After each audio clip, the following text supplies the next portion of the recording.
So today we're going to talk about my new workflow. My old workflow was basically after a shoot, I would get myself sat down at home mostly, at my desk in front of two monitors, one color calibrated and one not. Sit there in Lightroom and Photoshop. Mostly I'd use Lightroom and a couple of editing things like Premiere Pro and things like that. Make videos, sort out the photography, and most of these things, apart from some of them, were subscription model, and I've come away from that now. And also, after my stroke, I didn't know how to use these things and I had to relearn them. I want to try and refine my workflow now, so it's iPhone and iPad based. So I bought an iPad to do that, and I've been exploring the last week what apps to use and what apps not to use, what costs what, and I've asked some questions on Instagram about what do other people use. And one of the interesting things that I found is a lot of people are assuming these apps are just paid apps, and also that some apps are more expensive than others. I've just actually got Affinity Photo, the whole suite, for 35 quid for the iPad. That's really, really good. Obviously Apple are playing games. You can't get Apple software that you used to have on your laptop or MacBook onto your iPad or iPhone, and one of the main reasons is obviously if they did that, then everyone would stop buying the MacBook Pro, which they're just delaying the inevitable, really. They should just make the software for the iPad better, because I think people are going to start moving on to that type of ecosystem. So one interesting thing from going from a pro photographer to retired, so almost going from a pro back to the start again, and that is I had untold amount of professional camera gear, video gear, software, computer systems, monitors, speakers, headphones, all expensive stuff. In fact, I actually went to Venice on a holiday for selling one camera. But you don't want that wrapped around you. The interesting thing about being a professional is there's tools of your trade. So if a tool's not earning any money, you get rid of it. One of the things I used to do in photography is, in Lightroom, is check what lenses I'd used over the course of the previous year. If I hadn't been using a lens, it wasn't earning its money, so it had to go. And I'd invest in something else that was more around the focal length that I was using. Now, retired and not got any of that stuff, I have to get to using a workflow that really, really works for me around what I'm doing. Microphones, camera systems, and everything that's easy, portable, and easy to use, easy to carry, and easy to have a great workflow with. There's an irony to this video today, because a long time ago I wrote a blog post which I'll link to below, going from PC to Mac and why, and how much it changed my workflow and everything else. And now, as a retired professional, I'm doing something really weird. A lot of the time people used to say to me, I don't know why you use all the system you use, why don't you just use an iPad? Well, the reason is if you're sending something to a client, they want a certain picture size, certain resolution, and unless you've checked it on a color corrected monitor, you don't know what they're getting. So the interesting thing is I don't need to worry about that now. And also technology's moved on so much that just editing on an iPad is relatively easy, and you can get what you want. And for where I'm going to output it these days, which is YouTube, Instagram, etc., I'm not looking for great color correction, even though the Apple ecosystem and some of the apps I'm going to use will give as good as you get. So that just goes to prove that technology does change and help us out in great ways. Oh, back after a walk.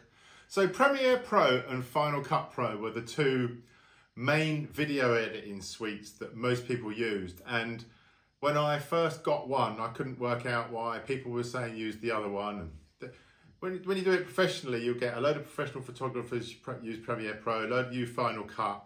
And I couldn't really work out the best one. I tried them both. They're reasonably easy to use. Amazing piece of kit, especially if you're making huge, great, massive videos. Winston taught me a lot, Winston Nagira. He taught me a lot about it. And then I worked out the reason you use one or the other is if you're collaborating with other people, you need to be able to have at your disposal the one they're using, so that you can swap stuff backwards and forwards and it all works with the right ecosystem. Well, that's all changed now. I use LumaFusion most of the time for my video. I've just downloaded a couple of the other apps, which I'll talk about once I've used them and I understand them more. I've downloaded the Blackmagic camera, which is very, very good. The camera app on the phone works really, really well, and it will become part of my ecosystem when I'm making video when I want to. Yesterday, I spent all day looking at photography and video apps to decide what I might like or not like. I also was out for a few hours with Rich, my friend, the other day, and I asked him about Infinity because he'd used it, and he didn't find it very intuitive. I looked at Photomator yesterday, and it's almost like Lightroom, and I made a couple of videos. I made a couple of images with it, and then I realised that it's actually a subscription model. And if I'm wrong, someone please tell me. But how bloody annoying is that? Why can't you just make an app and charge for it? Affinity have done really, really well. I've bought the Infinity Suite, as I said yesterday, for 35 quid. I've got to get used to it. I've got the time now I'm retired to learn something new. All these apps take time to learn, and that's a lot of the time when you see someone having a quick look at them on YouTube. They haven't really dived deep into them. I'm not going to do that today. I'll put a couple of links below to a couple of the things I've done in my blog before about moving from Mac to PC to Mac. And I'll link to a few things that you might find useful. As far as apps are concerned, yeah, I've got Affinity Photo, I use Carbon, I use Snapseed, I use a Darkroom. They all do slightly different things. They make slightly little different changes. They're all good apps. I would recommend them. I mean, Snapseed, made by Google, it just works. I wish Google would put more time and effort into Snapseed, to be honest with you, because it would be an absolutely amazing app if it was a bit more intuitive. The problem with app designers and app makers, I don't think they actually think properly sometimes. Photomator's good, it's just like Lightroom. And anything where you've got an image there and at the side you've got some sliders to actually make changes, it's got to be the most simple way. And why everyone doesn't use it, I don't know. I understand in certain things you need to create layers and this, that and the other, but sometimes that's not very intuitive. Lightroom is really, really good because you could make changes and then reverse the changes and you didn't have to use layers. Now, I know some of you will prefer layers and some of you not. Please let me know in the comments below who prefers layers and Photoshop shite thing and who prefers Lightroom and the Lightroom style of editing suite. I haven't looked into any of these apps in depth, so this video isn't about that. It's about me changing. So I've changed my iPad now. So that should keep me relatively up to date for the next 5 to 10 years, hopefully, or maybe 7 years. It'll get me to when I get my state pension and I might buy another one. So that'll get me there. The downside to buying the new iPad is the Apple Pencil doesn't work and the Apple Keyboard doesn't work. So I'm going to sell the Apple Keyboard on eBay and I'll give the pencil to my niece probably, and I'll get a new Apple Pencil for £129. But that's the way it is. That's what Apple do to you. I'm quite shocked that Apple haven't put, well, they have put Premiere Pro on the iPad. I think it's a Premiere Pro, Final Cut Pro, Premiere Pro on the iPad, but it doesn't link to Premiere Pro on the MacBook, which I said before. The reason they do it is because they don't want you to just keep buying iPads. They want you to keep buying the MacBook Pro.